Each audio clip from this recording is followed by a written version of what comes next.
В больницах региона коечный фонд для оказания медпомощи пациентам с подозрением на COVID-19 увеличен на 37%, сообщила министр здравоохранения Ингушетии Рукият Таршхоева на совещании в правительстве.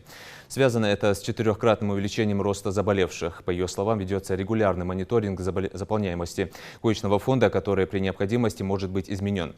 В соответствии с приказом регионального Минздрава организовано оказание медицинской помощи пациентам с коронавирусной инфекцией на дому. Создано 6 амбулаторных ковид-центров и сформированы бригады по работе с больными.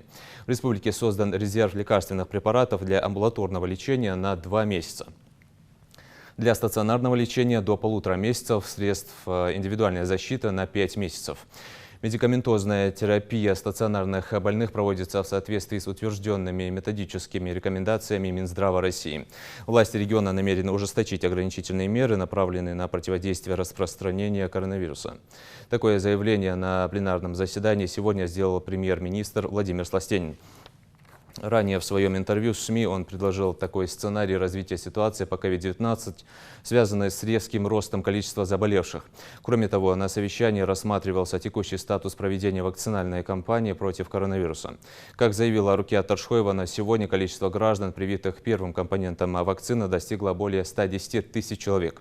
Это 98% от общего количества полученной вакцины и 51% от количества подлежащего населения.